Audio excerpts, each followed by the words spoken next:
So this morning I'm going to talk a little bit about social media and YouTube censorship that's been happening lately to me and how I plan on dealing with it.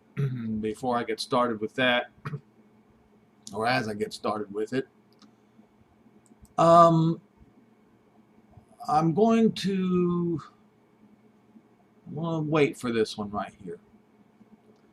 But I'm going to go to the one that got me 3 days in timeout by Facebook this morning. This particular article, this is the Holocaust and Human Behavior, Chapter 5. Yes, folks, they suspended me from from Facebook for posting this article. I'm going to start reading it. Catholics in Germany were united in one church. Germany's 45 million Protestants were not.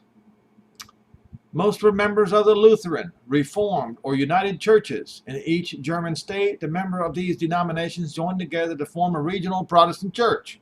Protestants in Germany differed, not only in their religious practices, but also in their political views. A few openly opposed the Nazis. A few. What does that say about the rest of them? While others saw themselves as neutral. Neutral? Really? Still others actively supported Nazism, calling themselves stormtroopers of Jesus Christ. As a result, as Protestant churches responded to National Socialism, some struggled to preserve the independence of their churches from politics and government, while others sought to claim a central place for Christianity in Nazi Germany. The Nazi government ushered in key changes to the Protestant churches in Germany. First, the Nazi leadership supported the German Christian movement, a group of Protestants who wanted to combine Christianity and National Socialism into a movement that would exclude all those deemed impure. And embrace all true Germans in the spiritual homeland for the Third Reich.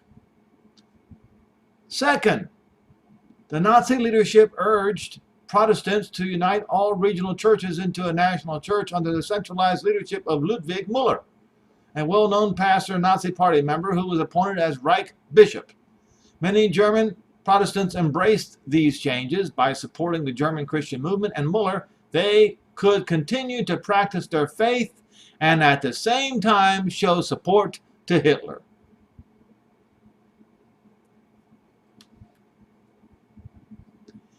In a national vote by Protestants taken in July 1933, the German Christians were supported by 2/3 of voters, and Müller won the national election to lead them.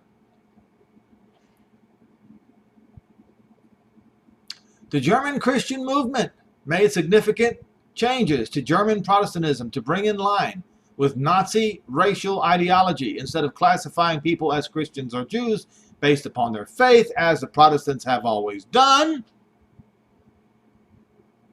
German Christians began to classify people by racial heritage as the Nazis did.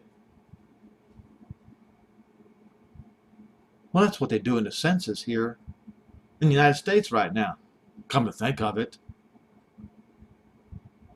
I know all of you have filled out your census reports by now, haven't you? You saw it, didn't you? Therefore, church leaders whose parents or grandparents had converted from Judaism to Christianity were still considered Jewish, you see.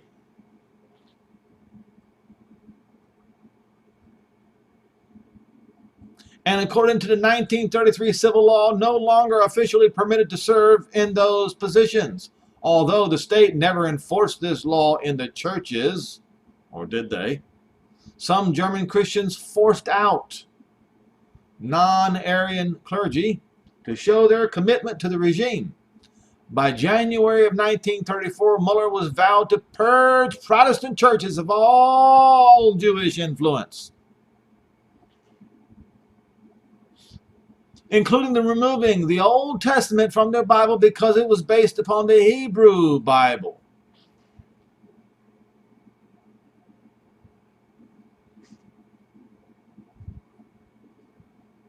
A public appeal released by German Christian leaders claimed that the eternal God, as they say, created for our nation,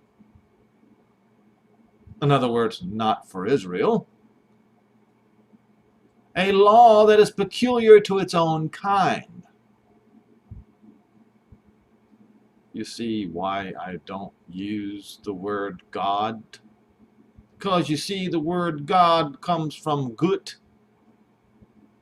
the Norseman God, the God of the Norsemen, not the Elohim of Israel. And they agreed. Christians.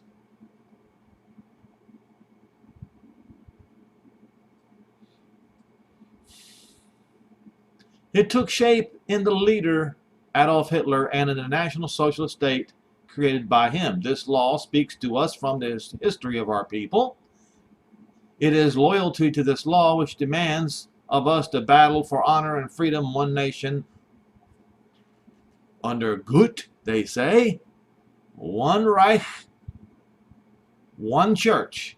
Not all Protestant Germany agreed with the German Christian movement. Now, remember the number who voted for this in the Protestant church.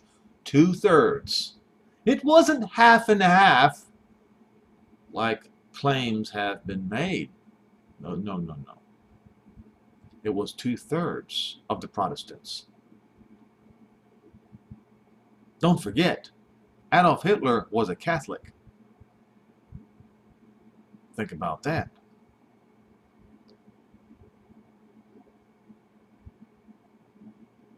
Not all Protestants in Germany agreed with the German Christian movement and the changes it instituted. In response to the growing power of German Christians, another Protestant faction was formed called the Confessing Church.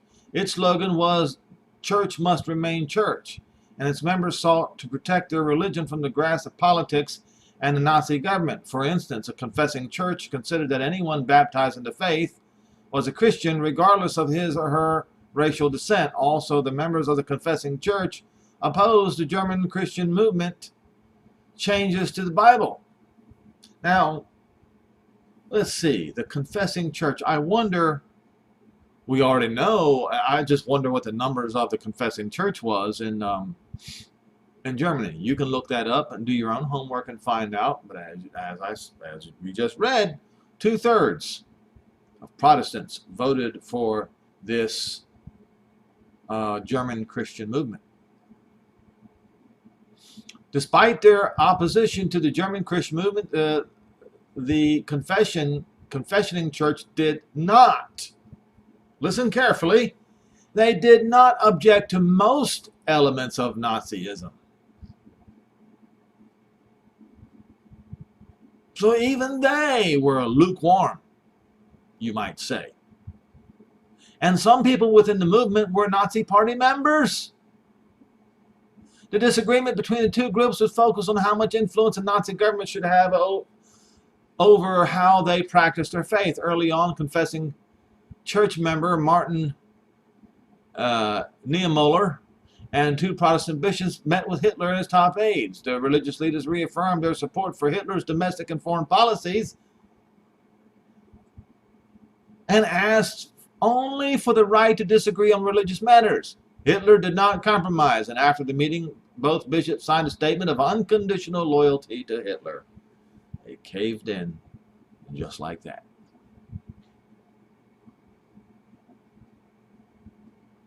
So you say half of Christianity was opposed to Hitler? Really? Niemöller did not. As a result, Niemöller was increasingly targeted by the Nazis and was eventually imprisoned for 7 years in concentration camps. Although about 7,000 of the churches of the nations, 16,500 Protestant clergymen openly supported the confessioning church, once again, only 1/3 supported the confessioning church. Is it 1/3? Actually, a little bit less than half. I'm sorry. One member of the confessioning church, Dietrich Bonhoeffer, did resist the actions of the Nazis more broadly. In April 1933, he professed sympathy for the Jewish victims of Nazism and argued that National Socialism and Christianity were incompatible. He later became an important symbol of resistance in Nazi Germany and was executed for his role in the plot to assassinate Hitler in 1945. So we got one. Is that it? We got one? We have one who opposed Hitler? One? In general, Protestants in Germany found a way to be both believers in Christianity and supporters of Nazism. In contrast, the JWs, I won't call them Jehovah's Witness. Well, no, I'm not going to call them the name that they call themselves because they are not. Number one, they mispronounce the name. Number two, they believe in Jesus Christos or Jesus Christ. I do not. So they're not witnesses of anyone. But anyway, they struggled under the new regime. Initially, some leaders of this small religious group, which numbered about 20,000 in Germany in the 1930s, tried to make peace with the Reich. But their faith often prevented them from serving in the army, swearing allegiance to the state, or uttering the words, Heil Hitler. By this time, a common way of saying hello and goodbye. Hitler was not interested in this unpopular minority, and the Nazis targeted the JWs for persecution. The Nazis destroyed their national headquarters, outlawed the church, and sent many thousands to concentration camps or prisons where more than 1,000 would be killed. So, my deal is, if they're going to kill you anyway, why not go all the way headlong in opposition? If they're going to kill you anyway.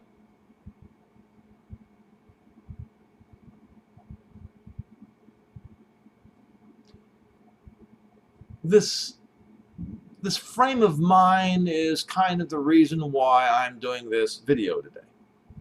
Because I know that Facebook is eventually going to ban me permanently. And I believe that one day YouTube will do the same thing. Eventually. What's the point in holding back the truth? Why not just go all the way with it? Now, concerning YouTube, and of course, see, I'm not monetized on YouTube, and I never will be, so that nobody can muzzle me, or my YouTube videos are not going to live and die by the dollar. Just not going to happen. So there is another source out there, or a place where I can put my videos, and it's called BitChute. So I'm going to start posting my videos there as well, just in case YouTube decides they want to kick me off too. They've already blocked several of my videos, and I will show you that in a minute.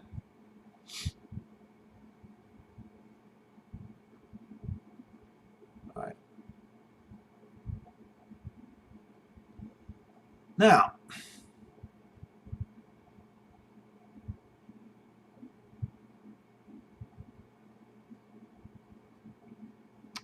so like I said,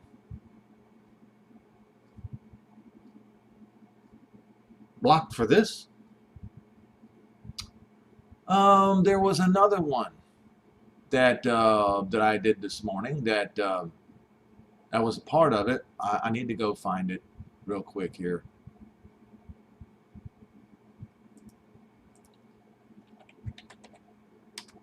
Let's see.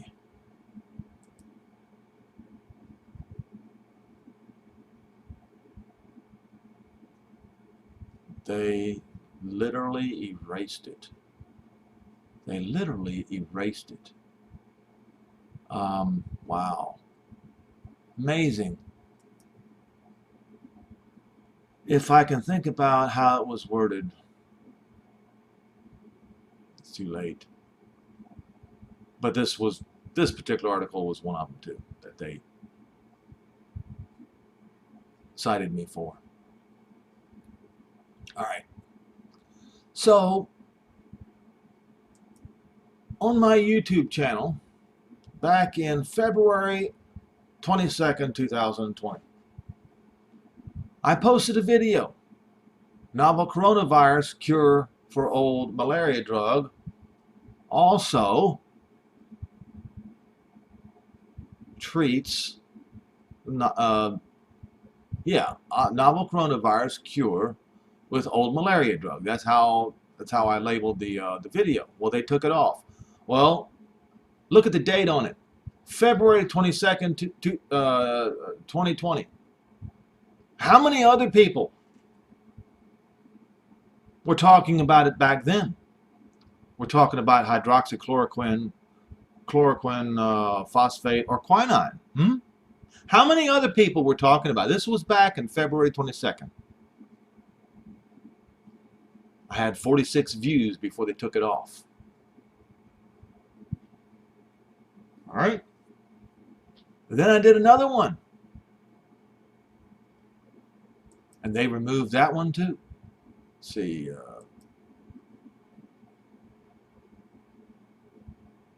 Where is it?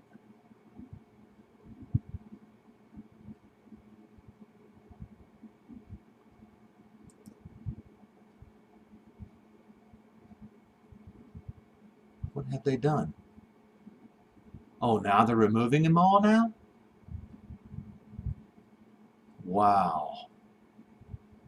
That can't be.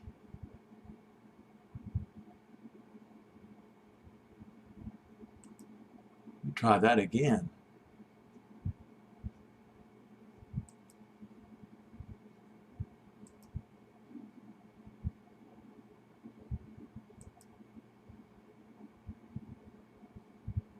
What's going on here? I can't get this thing to go backwards or forwards.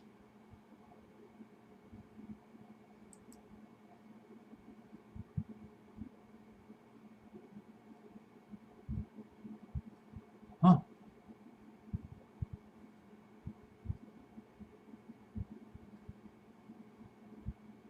I can't even get the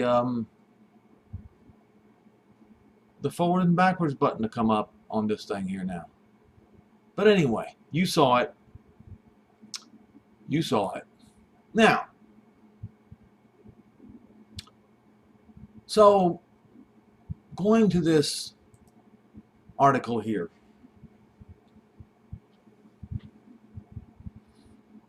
I had done a couple of videos where I hid information in it. I used a different title so it would not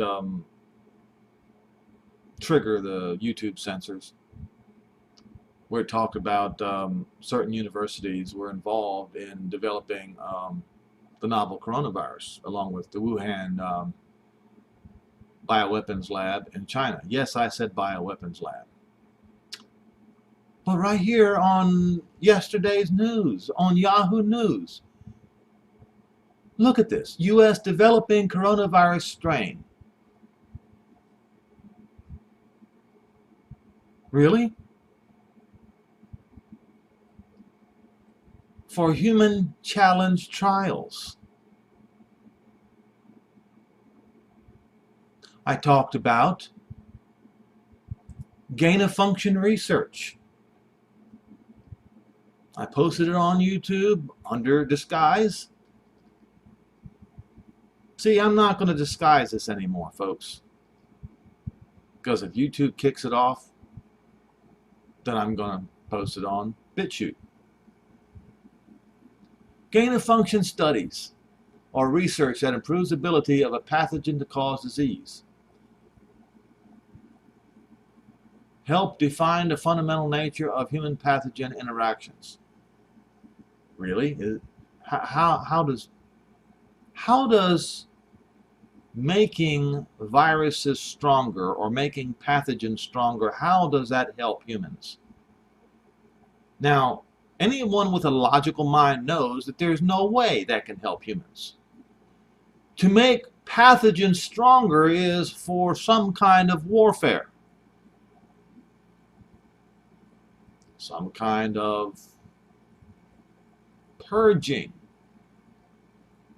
or maybe some kind of eugenics, you see. Now,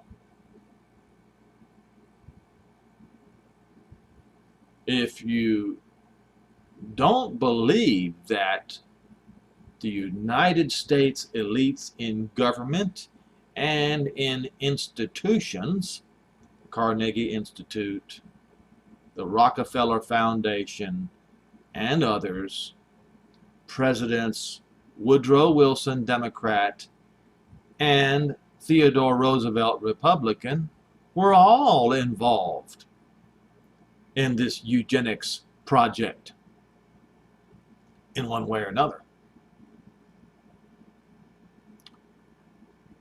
Might I add,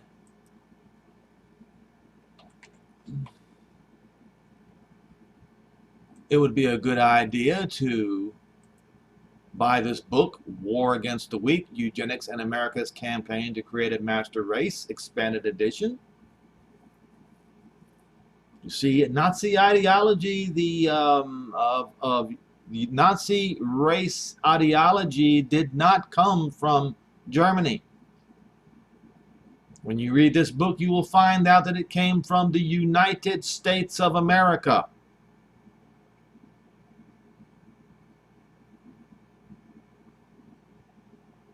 All right? So,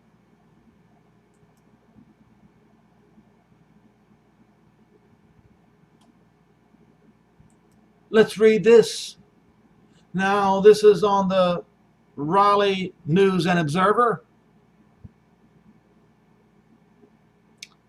A debunked COVID-19 conspiracy theory weaves a UNC medical researcher into the tale.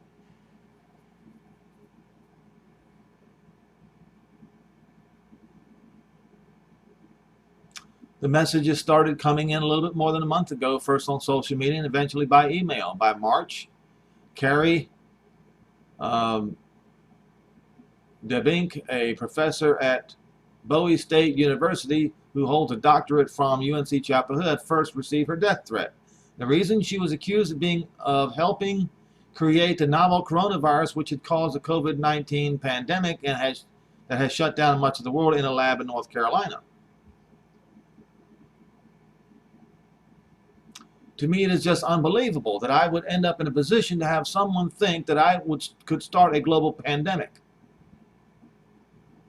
She said in a phone interview with the News Observer, I reported to the police and they were like, what's going on? As COVID-19 spread around the start of the year, so did rumors and speculation about its origin. Some said it was a biological weapon developed by the Chinese, or that it was escaped from a laboratory accidentally, or that even the disease was amplified by 5G technology. All right. Listen to this very carefully.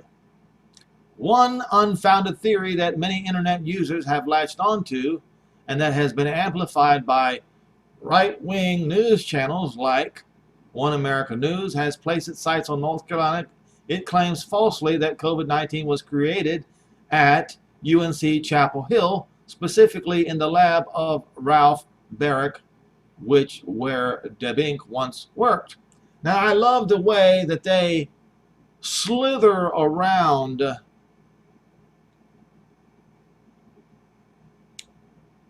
with their saying one unfounded theory, and this is how they're going to debunk the whole thing.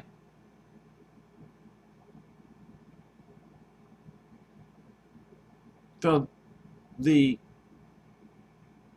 coronavirus was at the Wuhan lab. It began at Wuhan. These universities were working with the Wuhan lab in China. That's what the story is.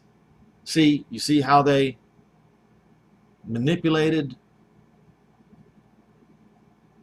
the truth, or the manipulated and tried to create their own truth here? All right, so there's no need for me to continue this further. I'll just see. Barrick is one of the world's preeminent researchers of coronavirus, having studied the family of viruses known for their crown shape for 30 years. His lab on the UNC campus was one of the first places in the U.S. to receive a sample. You know, is it any wonder why people are going to start believing that it came from UNC? I mean, you put it all together and figure it out. Of the novel coronavirus earlier this year to begin conducting tests. And incidentally, my neighbors swear up and down, including nurses, that this virus was here in December in this area where I live, North Carolina. And while experts and researchers in the field have examined the genomic structure of COVID-19, have overwhelmingly concluded that the virus originated in wildlife. The UNC rumor has continued to spread on social media and message boards. How then do you explain this? The article that I just read about YouTube, Yahoo News saying that the U.S. is creating new coronaviruses. What are we supposed to believe here? We're supposed to believe you guys who are creating new coronaviruses? We're supposed to trust you? All right?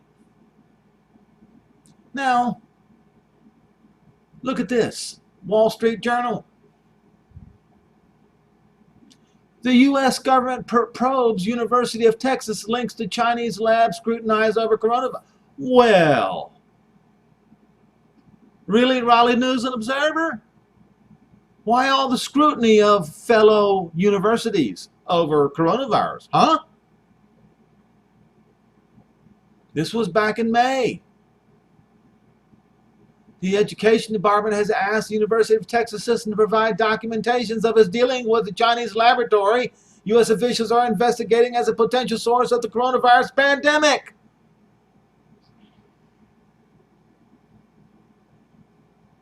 Fox News.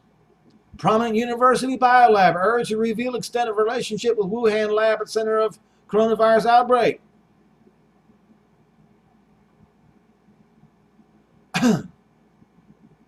Which university? This is the University of Texas. There was also the University of Alabama involved. Watch this.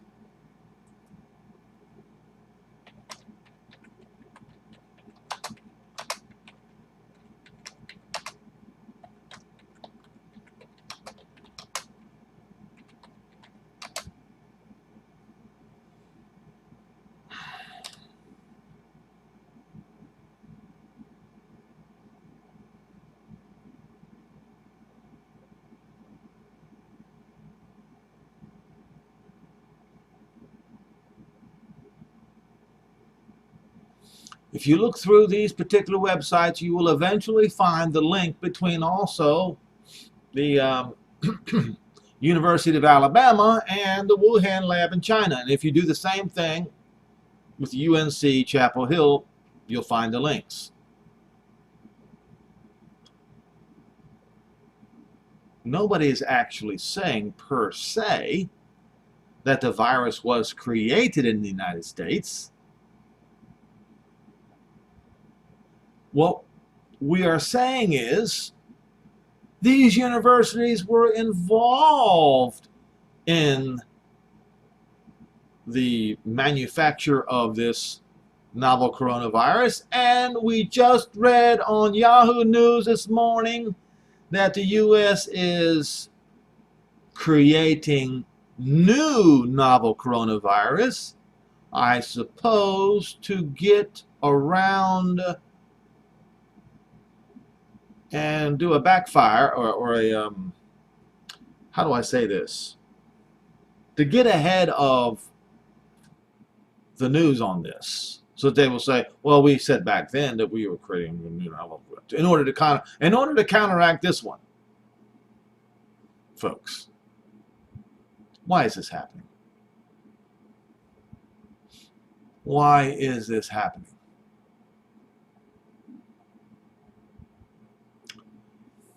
Don't you recall, and it was on one of those videos that YouTube deleted. I said that within days of the announcement of the peace plan of the century, or the rollout of it, the novel coronavirus came to the United States and to the rest of the world, spread from China to the United States and the rest of the world. This is what I said. All right? What have we now? Is anybody learning anything at all? Is anybody in government learning anything about what happens when you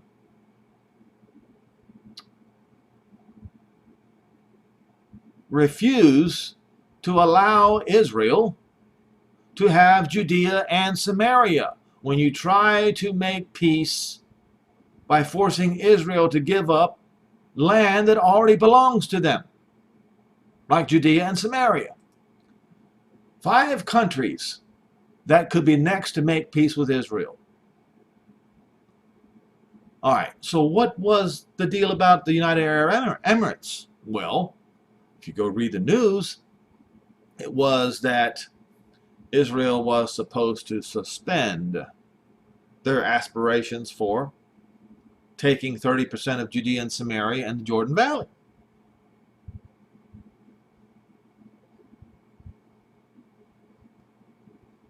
Some view the UAE decision as a trial balloon and will react positively based upon how the next weeks and months play out. This is by Seth Frantzman. In the wake of the normalization of relations between Israel and the United Arab Emirates, there are rumors that several other states could be next to sign an agreement with Israel. While there are hurdles to normalizing relations with some states in the Middle East, there are others who view the UAE decision as a trial balloon and will react positively based on how the next week and months play out between Jerusalem and Abu Dhabi. What normally follows is a list from some countries that reports suggest may be in line to normalize relations. Bahrain was long thought to be the first country in the Gulf that might normalize relations with Israel. The small kingdom has often made relatively positive comments about Israel over the years and appeared open to the Trump administration's deal of the century by hosting discussions about the economic aspects of it. Bahrain has welcomed the UAE deal with Israel, and initial reports indicated it was working on normalization or normalizing relations after the UAE. Last December,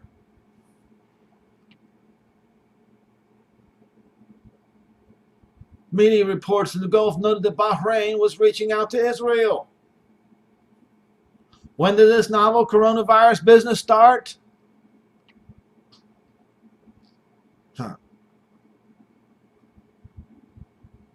In May, Bahrain shut down a symposium aimed at supporting a boycott of Israel last year. Jerusalem Chief Rabbi Shlomo Amar visited Bahrain and met King Hamad bin Isa al Khalifa in Manama, the capital, and also last year Bahraini Foreign Minister Khalid bin Ahmed al Khalifa supported Israel's right to defend itself against Iran's threats. Oh, so you see, it's about Iran, isn't it? Isn't it?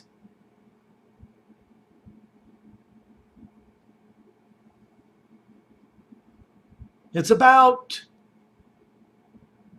Sunni Muslims wanting to use Israel as a buffer to protect themselves, Iran, isn't it? Iran is the one who declared war on us, he said. What? Whoa. hold it.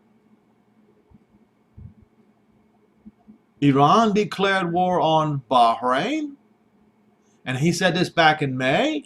He said that Iran has already declared war on them. So they're going to make peace with Israel so they can hide behind Israel's skirt. Is that right?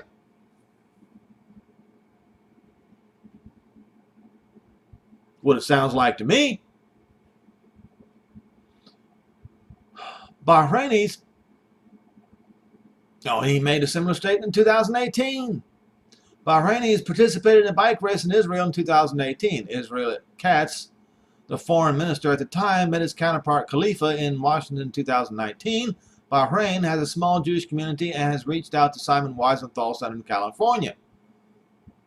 Bahrain's hurdles not only include Iran's threats to try and stir up protests among the Shiite community in the country, but also the country faced protests in the 2011 Arab Spring, such as it appeared wiser for it to let the UAE move first regarding relations to Israel. Oman. In October 2018, Prime Minister Benjamin Netanyahu made a trip to Oman and met Sultan Qaboos bin Said.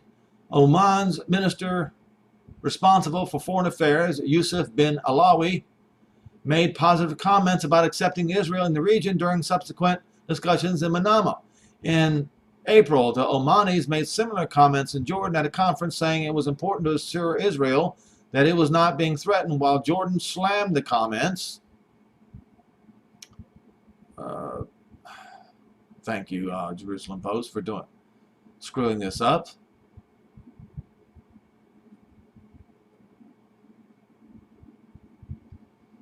Oman continued to push forward with relative positive views on Israel. Oman, like the other Gulf states, have actually been open to discussions with Israel in the 1990s. Prime Minister Shimon Peres visited Oman in 1996. Much of this honeymoon period was changed by the Second Intifada. Of course, as soon as another Intifada comes, they change their minds just like that, you see. When Israel saw a reduction in trade offices in the Gulf, Oman, like Qatar, once had an Israeli trade office. It was closed in October 2000. Nevertheless, in the wake of Netanyahu's 2018 visit, there was increased talk of more ministerial visits across the Gulf. Oman, however, also hosts visits by top Iranian delegations, and it attempts to be neutral in other Gulf disputes, such as Iran and the Qatar dispute. Morocco. Morocco is reported to be one of the states on the short list of opening relations with Israel in the near term. There is a Jewish community in Morocco, and the country has made some gestures in recent years that show warming people-to-people relations, despite diplomatic ties being stagnated. Now, of course, folks, why would Morocco be on the short list now? Could it be because Turkey is knocking on their front door by invading Libya?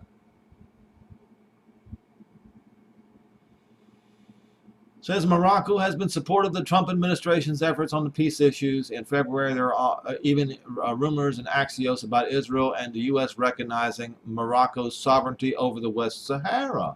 Oh, well, isn't that just interesting? You scratch my back and I'll scratch yours. Except Israel gets nothing. Except Israel doesn't get Judea and Samaria, you see. And Israel does not get the Jordan Valley, you see. See how this works? Israel-Morocco ties go back to 1960s.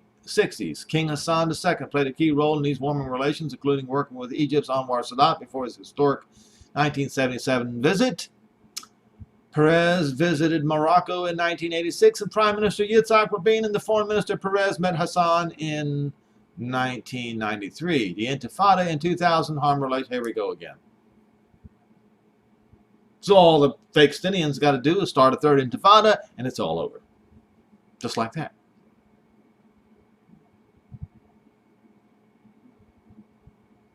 So when they say peace, it's bullshit.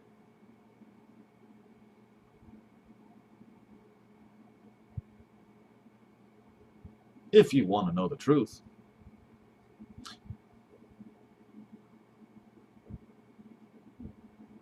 All right. You go down the line, right? Whatever. We've heard the same story before. As soon as an intifada comes around, they condemn Israel. Right? Now remember, peace plan of the century, the second part of it was announced. And right around the same time, here comes the novel coronavirus. And as my dad told me, he says, you would think that they would have had enough of this novel coronavirus. Why are they asking for something worse? Well, that's a very good question, and I'm wondering the same thing myself. So let's go to 1 Thessalonians 5, verse 3.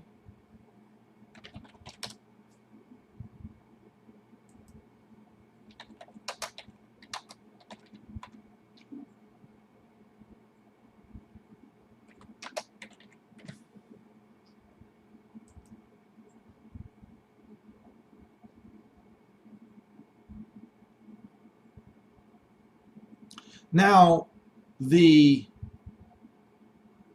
Christian version of it is when he, the so-called Antichrist, makes peace with Israel. That's their version of it. But obviously their version is wrong because that's not what it says here. See? No, it says for when they. Who's they?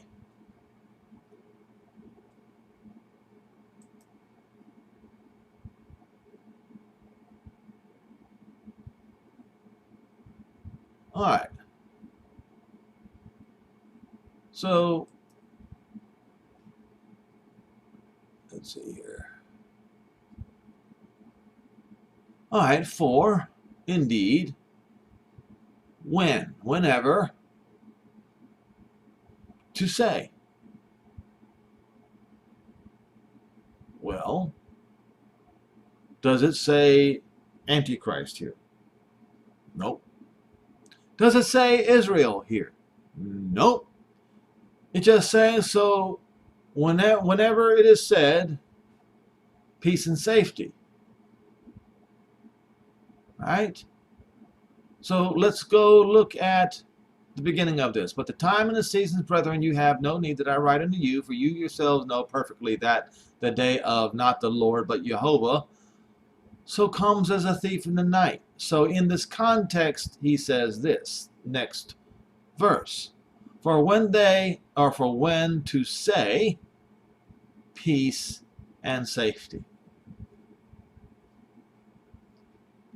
Doesn't say peace treaty, does it? No, it does not. Then sudden destruction comes upon them, as travail upon a woman with child, and they shall not escape. Okay, so we read in Joel 2 that all who proclaim the name of Jehovah will escape. Because in Mount Zion and in Jerusalem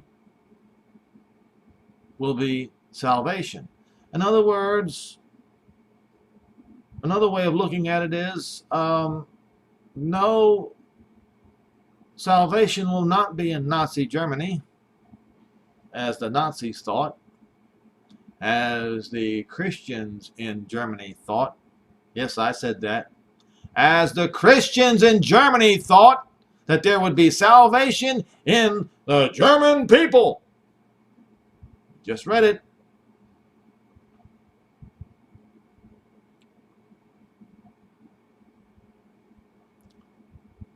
It's not in Rome. It's not going to be in Washington, D.C. It's not going to be in Moscow. It's not going to be in London. It's not going to be in Constantinople at the Hagia Sophia. No. Salvation is going to be in Jerusalem, the home of the Jews and all Israel.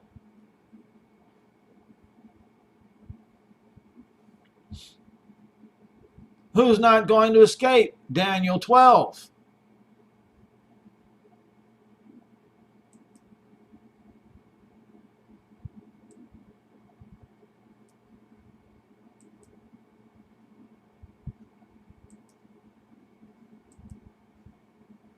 And at that time shall Michael stand up, the great prince, which stands for the prince of your people.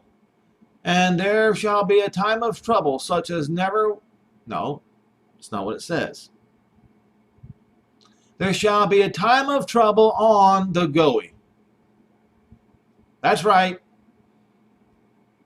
There shall be a time of trouble on the Goy. In other words, the Gentiles shall not escape.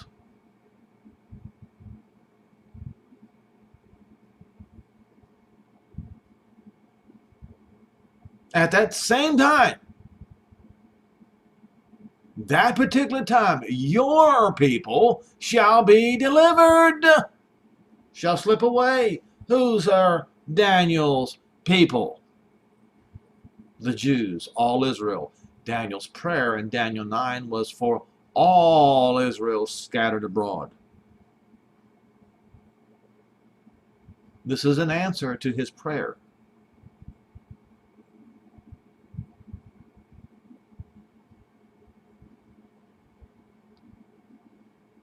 They will find, they will attain to be written in the book. Why? Because, as Paul said in Romans 11, let's go there.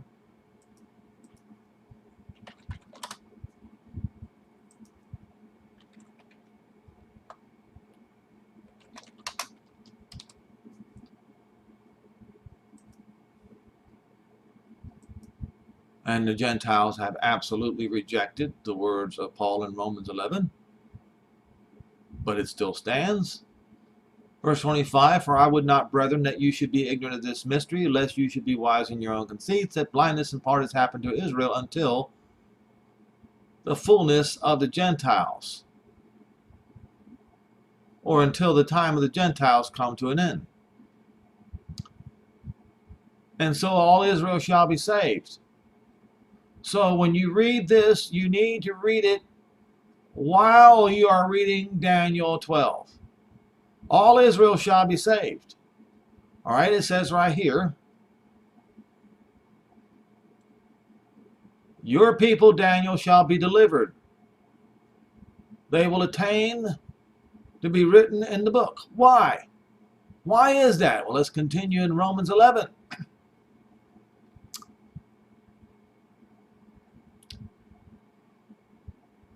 So all Israel shall be saved, as is written, there shall come out of Zion the deliverer, and shall turn away unholiness from Jacob. So if Jacob is still unholy, that means Jacob is going to be saved before unholiness is removed from him. I know that goes against, contrary to your Christian narrative, your false Christian narrative, your Christian false narrative, however you want to say it. He's going to save Israel first and then remove unholiness from Jacob. How? Verse 27, because this is my new covenant unto them, when I shall take away, remove their sins, wash their sins away.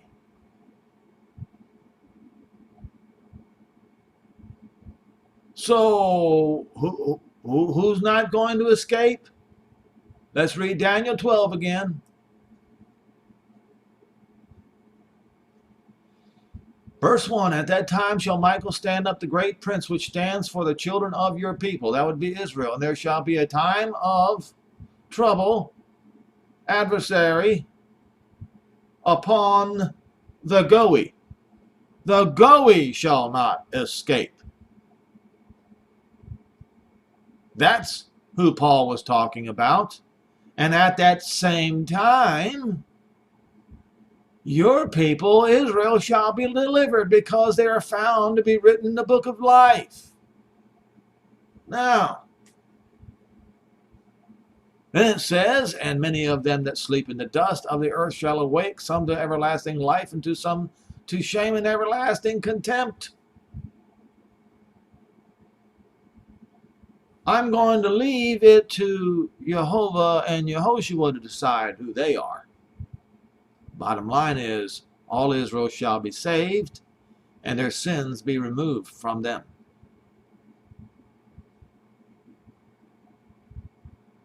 So, when you go back and read 1 Thessalonians, 5, the day of Jehovah's wrath so comes as a thief in the night, for when they shall say peace and safety, that would be the Gentiles, then suddenly destruction will come upon them, as travail upon a woman with child, and they, the Gentiles, shall not escape.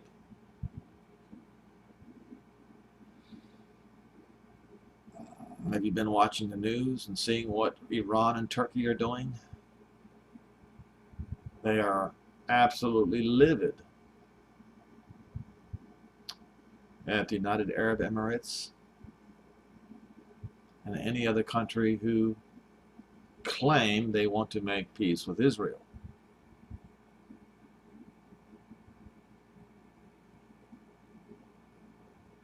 Now, as these peace agreements are being signed, you better get yourself together. Because we saw what happened the last time when a peace plan was presented.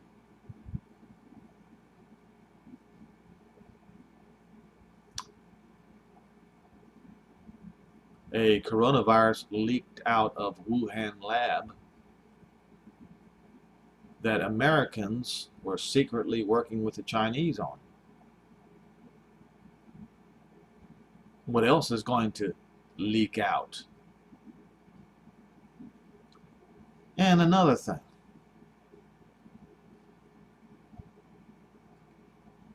Don't assume that the officials in government, scientists, have your best interest at heart. Don't assume that. Now, once again, I'm going to go to, is it Luke 21? Once again, I'm going to go to Luke 21. Luke 21, verse 25 is not lost on me, and it should not be lost on you either.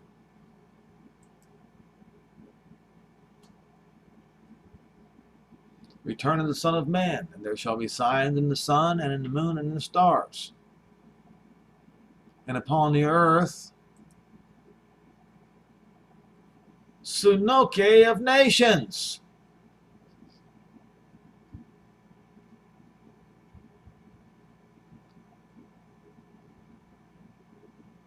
Its original, it has several origins.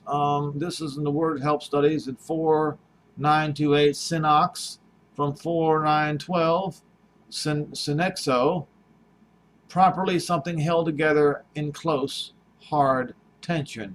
Figuratively, tension from difficult circumstances that will not move, which produces stress and anguish caused by somebody or someone to feel locked in.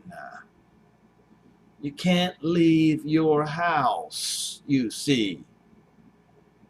And of course, as I pointed out over and over again, the NAS Exhaustive Concordance from Suneco, which means to be seized. Now, for those of you ladies out there, you might not know some mechanic words that mechanics use. One of them is seized. That's when you have a bolt and a nut together that is rusted together and it is seized. You can't remove the one from the other. You can't move it. Seized by illness. usage. I press together close. Be pressed on every side, to be confined. To be confined to your living quarters. Why? To be afflicted with illness, sickness. This is one of the signs. And as I pointed out over and over again, it does not have to happen in this particular order. And all because other scriptures like Matthew and Mark, or Matthew 24, verses 26 through 31, and Mark 13, 24 through 27, do have it in a little different order. So the order is not, and also you got to remember it is Revelation 6, it's not in the same order. Exactly. So this does not mean this is the order it must be in. Exactly. It could be, this could be first, and then this and this and this. You see.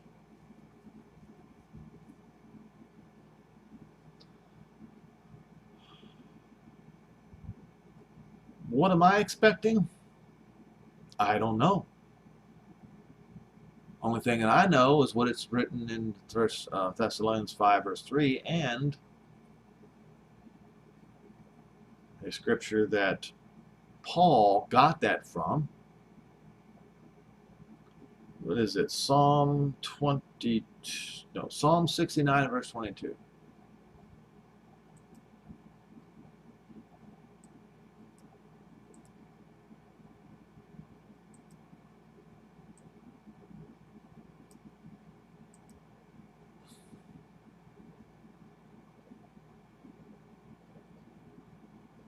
All right. It says, verse 22, let their table become a gin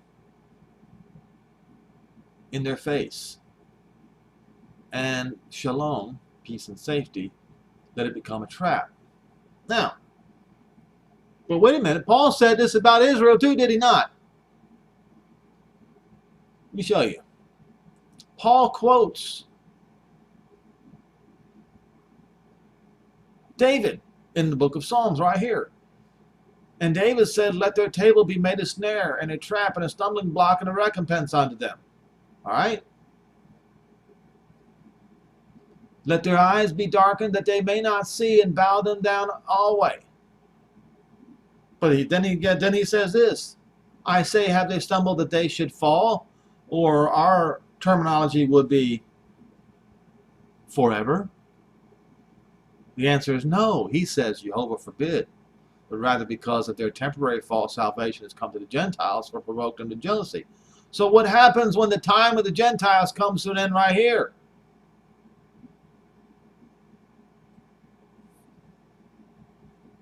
It's the Gentiles' turn.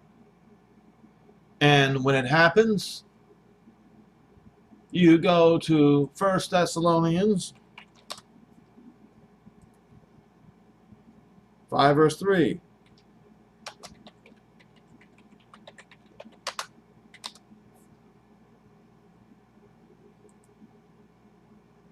Now about the time and the seasons, brethren, you have no need that I write unto you, for you yourselves know perfectly that the day of Jehovah's wrath so comes as a thief in the night. For when we just found out who that they is that Paul was talking about. So, the snare is going to come upon the Gentile just like it came on Israel. When they shall say peace and safety, then sudden destruction shall come upon them as travail upon a woman's child, and they shall not escape.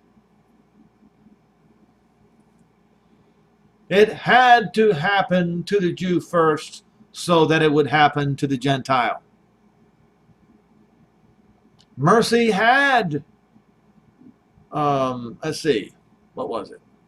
Oh, let's just go to what Paul said in to the Jew first. Romans 2. Go to Romans 1, verse 16 first.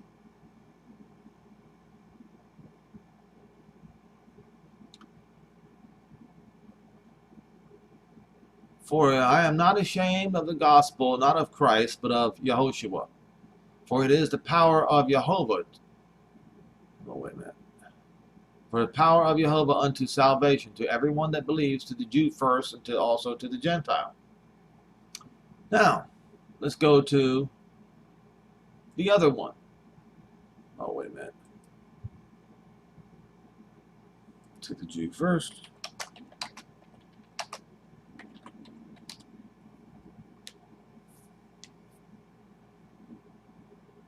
There will be trouble and calamity for everyone that does evil, to the Jew first. Well, the trouble and calamity did in fact come to the Jew first. Destruction of Jerusalem. The year 70 Roman time.